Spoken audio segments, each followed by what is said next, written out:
अब बात किसानों की एक ऐसी योजना की जिसमें फलदार बाग लगाने पर सरकार की तरफ से आर्थिक मदद दी जा रही है।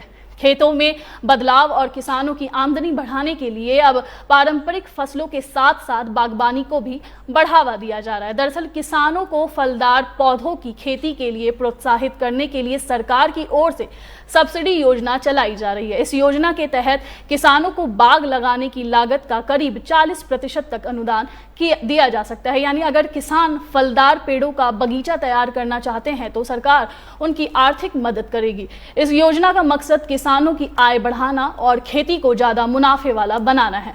फलदार बाग जैसे आम, अमरूद, नींबू, आंवला और दूसरे फलों की खेती से किसान लंबे समय तक कमाई कर सकते हैं। एक बार बाग तैयार होने के बाद कई सालों तक उत्पादन मिलता रहता है। सरकार लगातार किसानों को बागबानी और आधुनिक खेती की तरफ बढ़ने के लिए प्रोत्साहित कर रही है। इसके पीछे सोच ये है कि किसान सिर्फ एक मौसम की फसल पर निर्भर न रहें, बल्कि ऐसी फसलों को अपनाएं जिससे उन्हें बेहतर और स्थायी आमदनी मिल सके। फलदार बाग लगाने से किसानों को कई फायदे मिल सकते हैं। इससे खेत की उत्पादकता बढ़ सकती है, बाजार में अच्छी कीमत मिलने पर आमदनी बढ़ सकती है और साथ ही गांव में रोजगार के नए अवसर भी पैदा हो सकते हैं। अगर कोई किसान इस योजना का लाभ लेना चाहता है तो उसे अपने राज्य के कृषि या उद्यान विभाग से संपर्क करना होगा। अलग अलग राज्यों में आवेदन प्रक्रिया और नियम अलग हो सकते हैं। किसानों को ये योजना की पात्रता, जमीन और जरूरी दस्तावेजों की जानकारी पहले लेनी चाहिए। आज के समय में खेती में बदलाव जरूरी हो गया है। बढ़ती लागत और मौसम की चुनौतियों के बीच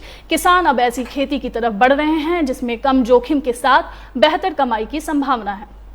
फलदार बागबानी इस दिशा में एक अच्छा विकल्प बन सकती है। तो अगर आपके पास जमीन है और आप लंबे समय के लिए खेती से अच्छी कमाई करना चाहते हैं तो फलदार बाग लगाने की योजना आपके लिए फायदेमंद साबित हो सकती है।